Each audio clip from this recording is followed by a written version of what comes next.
ஓட்டு வந்து 25 ஓட்டுக்கு இருக்குது. எல்லாம் வீட்டில் சொல்லியாச்சு. ஏன்னா எல்லாம் வந்து மக்கள் வந்து ரொம்ப வெறுத்துட்டாங்க. சேப்பாக்கம் தொகுதி வந்து ரொம்ப டிஎம்கே தொகுதி மாதிரி ஓவரா பில்டப் பண்றாங்க. ஏன்னா ரெட் அண்ட் பிளாக் ஆட்சி ஒன்று ஒடுக்குறாங்க. ரெட் அண்ட் பிளாக் ஆட்சி நொறுங்கினாதான் சேப்பாக்கம் தொகுதியில் வந்து விஜய் நிற்கிறாங்க. என்ன பொறுத்த வரைக்கும் இப்போ வந்து விஜய் வராருன்னா ஒரு நல்ல விஷயம் தான் பண்ண புதுசாக ஒருத்தர் வரான்றப்ப அவர் வர வைக்கணும். ஆரம்பத்தில் டிவியை உடச்சி டிஎம்கே எதிர்த்த கமல் இப்போ பதவி தராங்கன்னு உடனே அவங்க பக்கம் போய் சேர்ந்துட்டாரு. இதை பத்தி நீங்க என்ன நினைக்கிறீங்க? நான் என்ன நினைக்கிறது ஒன்றும் புரியலங்க. ஏன்னா ஏன் அந்த மாதிரி மாறினான்னு தெரியல. ஏன்னா அவர் நடிப்பு வந்து ரொம்ப பிடிக்கும் எனக்கு.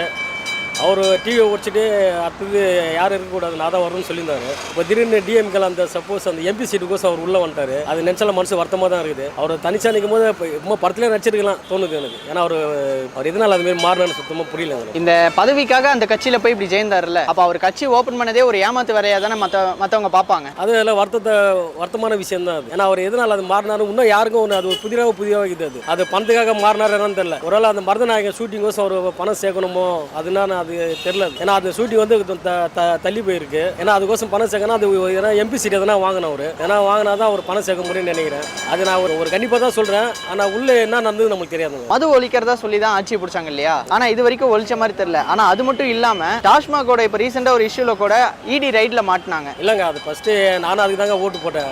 நான் டாஸ்மாக் ஒய்ப்பான்னு சொன்னாங்க தான். என் தம்பிக்கு வந்து இப்போ வந்து குடியில் வந்து அடிக்ட் ஆகிட்டாங்க. அடிக்ட் ஆன பிறகு இப்போ அந்த எலெக்ஷன் அந்த டாஸ்மாக் ஃபஸ்ட்டு ஒய்ப்புன்னு சொன்னேன்னே எனக்கு ரொம்ப சந்தோஷமாக சரி. அவனுக்கு இந்த நாள் வந்து குடியில் ஃபுல்லாக அடிக்ட் ஆகிட்டாங்க. வேலைக்கு போகிறதுல வேலைக்கு போய் அவன் 3 வருஷம் கிட்ட வந்து வேலைக்கு போயிட்டாங்க. ஆனால் அதனால தான் எல்லாம் ஓட்டு போட்டேன். வீட்டில் மொத்தம் 25 போட்டு வீட்டில் ஓட்டு போட்டோம். இப்போ வந்து அந்த ஏன் அந்த ஓட்டை வேஸ்ட் பண்ணிட்டு மனசு கஷ்டமாக இருக்குது நம்மளுக்கு. அதனால் சரி இவங்க வந்து இதுக்கப்புறம் அவங்க மாற போகிறது கிடையாது. ஏன்னா அவங்க அப்பாவும் அதேமாரி தான் பண்ணார். அவங்க சரி அவங்க அப்பா அதுமாரி பண்ணார். அவங்க பையன் கரெக்டாக நடப்பான்னு நினச்சேன். அவங்க பையன் அதுமாரி தான் பண்ணார். சரி பையன் பண்ணான்னு பார்த்தா பேரனா அதுமாரி தான் பண்ணார். உதயநிதி ஸ்டாலின் அவர் பேர் எதுக்கு அவர் உதயன் கூப்பிடலாம் நிதினு கூடுவானாங்க. ஏன்னா நிதினு கூடுற அளவுக்கு உதயநிதினு கூடுவானா. அவர் ஷார்ட்டா எல்லாம் உதயன் கூப்பிட்டாலும் போதும். டாஸ்மாக் மது ஒழிப்பெல்லாம் சொன்ன உடனே மக்களுக்கிடையே நிறைய வரவேற்பு இருந்துச்சு. ஆனா இந்த ஆட்சியிலுமே அதை ஒழிக்காததுனால குழந்தைகள்ல இருந்து 18 வயசு கீழே இருக்கிறவங்க எல்லாருமே இப்ப மது பாட்டில அருந்திட்டு சுத்துறதா.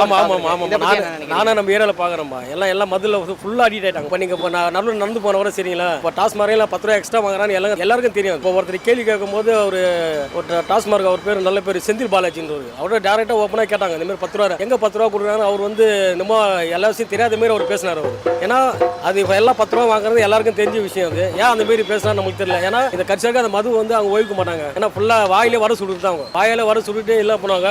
இன்னும் 1 வருஷம் தான் இந்த ஆட்சி முடியும். முடிஞ்ச பிறகு 2026 நம்ம டிவிக்கே தான். எங்க மொத்தம் ஓட்டு வந்து 25 ஓட்டுக்கு இருக்குது. எல்லாம் வீட்டில் சொல்லியாச்சு. ஏன்னா எல்லாம் வந்து மக்கள் வந்து ரொம்ப வெறுத்துட்டாங்க. சேப்பாக்கம் தான் எங்க ஏரியா. சேப்பாக்கம் தொகுதி வந்து ரொம்ப டிஎம்கே தொகுதி மாதிரி ஓவரா பில்டப் பண்றாங்க. ஏன்னா ரெட் அண்ட் பிளாக் ஆட்சி ஒன்று ஒடுக்குறாங்க. ரெட் அண்ட் பிளாக் ஆட்சி நொறுங்கினாதான் சேப்பாக்கம் தொகுதியில் வந்து விஜய் நிற்கிறாங்க. என்ன பொறுத்த வரைக்கும் விஜய் நிற்கணும். ஏன்னா அந்த தொகுதி வந்து அவங்க ரொம்ப ஆணவத்தில் ரொம்ப ஆடுறாங்க. ஏன்னா அவர் வந்தாதாங்க பாவம் அவர் என்ன பண்ணாருன்னு தெரியல. ஏன்னா விஜயகாந்த் அது மாதிரி தான் பண்ணாங்க. நல்ல மனுஷன். அவர் இறந்த பிறகு எல்லாமே வந்து ஐயோ போயிட்டாருன்னு சொல்லி எல்லாம் வருத்தப்படுறாங்க. இப்போ விஜய் வந்துக்கிறாரு. அவர் வரும்போது எதுக்கு மக்கள் எதுக்கு அந்த மாதிரி பண்றாங்க தான் ஒன்றும் புரியல. அதான் நல்லா வரும்போது எது அவங்க வந்து வரவுக்குனாங்க. அது யாரும் வந்து எதுக்க கூடாது. இப்போ வந்து விஜய் வராருன்னா ஒரு நல்ல விஷயம் தான் பண்ண புதுசாக ஒருத்தர் வரான்றப்ப அவர் வர வைக்கணும். அவரையும் அது மாதிரி பண்றாங்க. இப்போ நடுவோட வேல்முருகன் ஒருத்தர் இருக்கிறார். அவர் வந்து ஒத்த ஓட்டு வேல்முருகன் தான் சொல்லணும். அந்த ஒரு ஓட்டுக்காக அவர் வந்து அவர் ரொம்ப அனாவசியமா வந்து அந்த குழந்தைங்களால வந்து ரொம்ப தப்பாக பேசுறாங்க. அது ரொம்ப மனசு ரொம்ப கஷ்டமா இருக்கு. இப்போ விஜய் வந்து பேசினாரு. விஜய் வந்து அரசியலுக்கு வரதுக்கு முன்னாடி அந்த இது பண்ணிடுறாரு. ஏன்னா அவருக்கு தெரிஞ்சுதான் தெரியலன்னு தெரியல.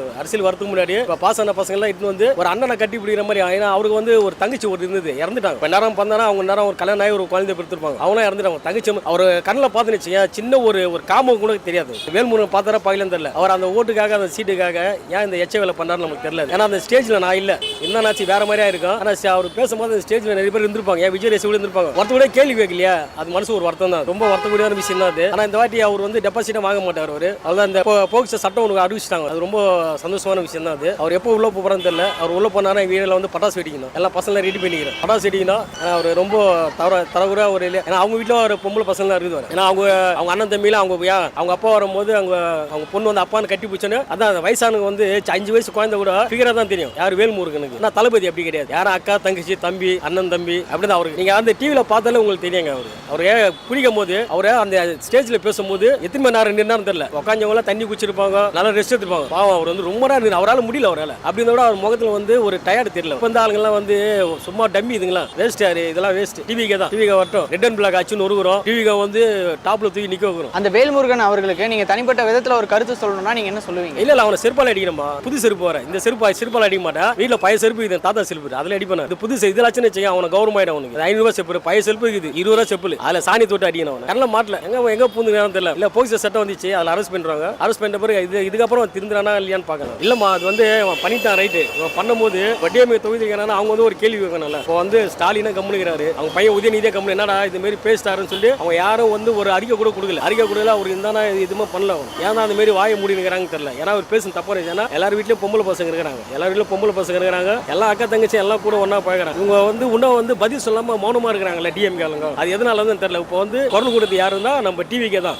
டிவின்னு சொல்லுவாங்க பொதுமக்கள் நிறைய பேர் கட்சியில இல்லாதவங்க இருக்கிறவங்க ஏன் அந்த திருமாவளவன் கூட கட்சி அந்த கட்சியில இல்ல அவரு விஜய்க்காக குரல் கொடுக்குறாரு எல்லாம் குரல் கொடுக்கும் போது டிஎம்கே மட்டும் இப்போ சைலண்டா இருக்குது அது எதனால தெரியல ஒருவேளை இவங்க வந்து இந்த மாதிரி வந்து அவரு நேரம் மோத முடியாது இந்த மாதிரி கொச்சையா பேசுங்க அதனால அவங்க தூண்டி விடுறதுனால அந்த வேலை நடக்குதுன்னு தெரியல அதான் நடந்து தூண்டி வேலை நடந்தது பார்க்கலாம் இதான் நடக்குது 2026 இதே டிஎம்கேல சிவாஜின்னு ஒருத்தர் இருந்தாரு அவர் வானாங்க அவர் பேச்சு தேவையில்லைங்க அது ஒரு டுமாங்கோலி மூஞ்சிங்க உன்னா அவர் ஆலியா காண அவன் சும்மா வாய் ஜோக்கு தான் கீழா பத்திரியாது அவனை விட்டுருங்க அவனை பேசி நம்ம தாங்க பெரிய ஆளாக்குறான் ஒருத்தனை பேசி பேசக்கூடாதுங்க ஒருத்தன் பேசினா அவனை பேட்டி எடுக்கக்கூடாது நீ மானு ஓர ஒதுங்கி பண்ணு இருக்கணும் அதனால அவனை பேசி அவனை நம்ம பெரிய ஆளாக்கூடாது அவனுக்கு வயசாயிடுச்சு அது கயிறு கட்டாது அவனை பத்தி நம்ம பேசக்கூடாது இப்போ சிஎம் ஸ்டாலின் 3 நாளைக்கு முன்னாடி குளத்தூரை விசிட் பண்ண போகும்போது அமைச்சர் சேகர் பாபு பொண்ணுங்க வயசான அது பார்த்தமா நான் இதுல பார்த்தேன் நான் அதே இப்போ வந்து விஜய் பார்த்து அவருக்கு ஃபுல்லா காப்பி அடிக்கிறாங்க ஏன்னா ரோட் ஷோ வந்து ஃபர்ஸ்ட் விஜய் நடத்தினார் அதுக்கப்புறம் வந்து இந்த இதுக்கு போனார் எங்க மதுரை எங்கேயோ இதுக்கு போனார் திருச்சி எங்கேயோ மாநாடு அதையும் பார்த்து ஃபுல்லா காப்பி வச்சா தான் காப்பி வச்சா தான் இவங்க ஏன் சொந்தமா அவங்க முடிவு பண்ண முடியாதுமா சொந்தமா முடிவு பண்ண முடியாத இவங்க ஃபுல்லா காப்பி வச்சு தான் பண்றாங்க அதே மாதிரி ஒரு என்ன ஷர்ட் போறாரு இது பண்றாரு நல்ல ஒரு இடத்துல அவர் மட்டும் செட்டு போட்டு உட்காந்துன்னு வேறு விக்க ஒன்று மாட்டிக்கின்னு சீன் போட்டு உட்காந்து எல்லாருக்கும் பேட்டி கொடுத்துருக்காரு அது வேற எல்லாம் வர அப்பா அப்பான்னு கூப்பிட சொல்றாங்க அது என்ன கணக்குன்னு புரியல எவனாவது டோப்பான்னு கூப்பிட்டுருப்பான் ஒரு காதல அப்பா அப்பான்னு ஊந்துருக்குமோ என்னன்னு தெரியல அவர் மண்டா அவர் தலை அவர் பார்த்துக்கிட்ட இதே மாதிரி தான் நேற்று அவர் பையன் துணை முதலமைச்சர் உதயநிதி போகும்போது கூட இதே மாதிரியே வரவேற்பெல்லாம் நடத்தினாங்க அதான் சொல்றேன் காப்பாச்சானு அவங்க அப்பா என்ன பண்ணாரு அதே மாதிரி அவங்க பயணம் பண்ணாரு இன்னொரு பையங்கிறான் அவங்க பேரன் ஒருத்தன் அவங்க பேரன் வந்து இன்ப நீதினு பார்த்தது அவருக்கு ஒரு சாங் ஒன்று போடுவாங்க அந்த சாங் என்ன டான்ஸ்னு தெரியல வரிசையா வரமா அதெல்லாம் ஃபுல்லா அவங்க ஒரு பரம்பரை ஊறி போன ரத்தம் ஒருத்தர் என்ன பண்ணாலும் அதே ஃபாலோ பண்ணி அதே பண்ணுவாங்க டாஸ்மார்க் வந்து கண்டிப்பா அது இப்போ அவங்க இவங்க கண்டிப்பா மூட மாட்டாங்க அது எல்லாம் குடிச்ச நாசமா போயிட்டாங்க ஏன்னா எங்க வீட்லயே எங்க தம்பி உதாரணம் தான் பாவம் அவனை வந்து ஏன்னா இலவச பேர் மக்கள் வந்து நாசமாக தான் முக்கியம் அது எங்க ஏரியால நிறைய பேர் இதுவாயிட்டாங்க அடிட்டாங்க ஃபுல்லா அடிட்டாங்க கடை திறக்குதே இல்லையா கரெக்டா 11 மணிலாம் உட்காந்துக்கிறாங்க அதை 3 நாள் கொஞ்சம் நல்லா இருக்கும் இல்லையா நீங்க வந்து அதுக்கேற்ற மாதிரி கடையை வந்து கடை வந்து வைத்தின கடை ஒரு ஏரியால வந்து ஒரு 10 கடைக்குதா 2 கடை ஆகிடுங்க இல்ல கடையை சுத்தமா க்ளோஸ் போயிட்டு எதனா ஒன்று பண்ணாதாங்க மக்கள் வந்து நல்லா இருப்பாங்க ஏன்னா ஃபுல்லா வந்து சின்ன ஒன்னே இல்லை ஒரு நடுவில் வந்து இதுல பார்த்தா ஒரு 80 வயசு கேள்வி வந்து அவங்க சின்ன பையன் தான் அவன் பண்ணது வந்து எதனால குடியால குடியால வந்து அந்த 80 வயசு ஆய வந்து இந்த மாதிரி வந்து பாலியல் பலாத்காரம் பண்ணிடுறாங்க அது எதனால குடியால இது வேல்முருகன் அங்க தட்டி கேட்கல அவ்வளவு பெரிய விஷயம் நடந்துக்குது இது வந்து விஜய் பண்ணது வந்து சாதனை எல்லாம் தெரியும் இந்த விஷயத்தை ஏன் வேல்முருகன் கேட்கல இதை கேட்கலாம்ல நீட் ரத்து பண்றாங்க அதையும் கேட்கல டாஸ்மாக் எதுக்கோ ஒரு போராட்டம் எதனா பண்ணாரு ஆனா நல்ல பேச்சாளர் தான் அவர் பேச நான் கேட்கிறேன் ஆனா அவரை வந்து ரொம்ப ஒரு கோளாறான ஆள் தான் அவர் நடுவில் வந்து இப்போ வேல்முருகன் யாருன்னு தெரியாம இருந்தது இப்போ ஒன்னியல இளைய தளபதி வேல்முருகன் யாருன்னு கேட்டா அவர் தெரியாது தான் இப்போதான் வேல்முருகன் யாருன்னு விஜய் தளபதி தெரிஞ்சுக்குது இப்போ யாருக்கும் தெரியாது சின்ன பசங்க யாருக்கும் தெரியாது இப்போ வந்து பப்ளிசிட்டி கோசம் அவர் பண்ணிடுறாரு இப்போ வந்து அவர் என்ன பண்ணிடுறாருன்னா இப்போ மற்றவங்க வந்து நம்ம வந்து கொச்சா பேசினா நம்ம பப்ளிசிட்டி ஆக மாட்டோம் விஜய் பத்தி பேசினா நம்ம பப்ளிசிட்டி ஆகணும் அவர் பப்ளிசிட்டி கோசம் அவர் இந்த மாதிரி வேலையை பண்ணிடுறாரு அது உண்டான நன்கொடை வந்து பணம்லாம் வாங்கிட்டாங்க அதை போய் அங்கே வாங்கிட்டு இவ்வளோ பண்றோம் அது பண்றோன்னு வாங்கிட்டாங்க இது வந்து ஃபுல்லா ஒரு கண் தொடிப்பு வேலை தான் அந்த ஊரை ஏமாத்து தான் நடுவில் கூட இது வேசாறு பயில ஃபுல்லா எரிஞ்சு நாசமா போச்சு அதை விட்டு இவர் வந்து ஃபுல்லா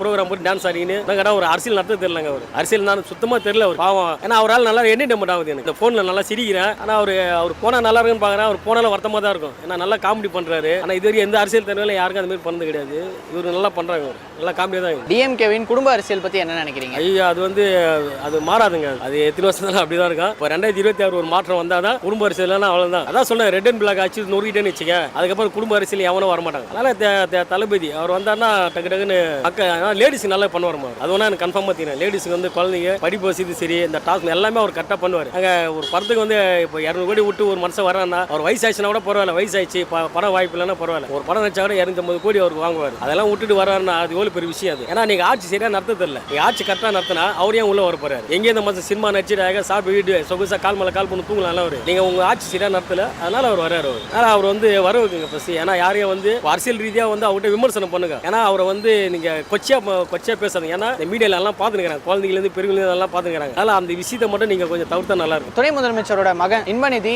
அடுத்த தலைமைன்னு சொல்லிட்டு ஒரு சில பேர் சொல்லிட்டு வராங்க இல்ல அவ்வளவுதான் முடிய போகுது அவ்வளவுதான் அந்த இன்னும் ஒரு வருஷம் தான் முடிஞ்சிச்சுன்னா அவர் உள்ள போயிடுவாரு இந்த பையன் இங்கே வர மாட்டான் அமெரிக்கால தான் அங்கேயே செட்டில் ஆயிடுவாங்க வர மாட்டாரு எல்லாம் அவ்வளோதான் எல்லாமே க்ளோஸ் பண்ணிட்டு அவங்க ஃபைலை க்ளோஸ் பண்ணுறாங்க ஃபைலை மூட்டு அதுக்கப்புறம் அவங்க எதனா விவசாயம் விவசாயம் பார்க்க போயிடுவாங்க, அவ்வளோதான் முடிஞ்சு போச்சு. டிஎம்கே வந்து அவ்வளோதான், டிஎம்கேலாம் வானான்னு சொல்லிட்டாங்க. ஏன்னா நானே டிஎம்கே தான் ஓட்டு போட மாட்டேன். சரி பரவாங்க நல்லா பண்ணுவான்னு ஓட்டு போட்டேன். அந்த டாஸ்மாக் ஒய்ஃபை சொல்லி தான் ஓட்டு போட்டேன். இவங்க இந்த மாதிரி பண்ணுவாங்க யாரும் எதிர்பார்க்கல. வரப்போற 2026ஆம் ஆண்டு நீங்க யாருக்கு சப்போர்ட் பண்ணுவீங்க? டிவிக்கே தான். வீட்டில் எல்லாரும் சொல்லியாச்சு, டிவிக்கே தான். ஃப்ரெண்டுகள் எல்லாரும் சொல்லியாச்சு, ஃப்ரெண்டில் ஊர்லேயே சொல்லியாச்சு. அதை எங்கள் ஓட்டம் மொத்தம் 150 அச்சு கழுத்துங்க, டிவிக்கு அச்சு கழுத்துங்க போடுங்க அப்படின்றாரு. புதுசாக ஒருத்தர் வராரு, பார்க்கலாம் அவர் நல்லா பண்ணுவார்னு நினைக்கிறேன். அதில் நல்ல மனுஷன். எனக்கு ஃப்ரெண்ட் என்னடா பேச மாட்டேன் இது பண்ணாரு. ஆனால் அவர் பேச்செல்லாம் கேட்கும் போது நொறுக்கிறாரு. அதனால அவரு தான் ஓட்டு.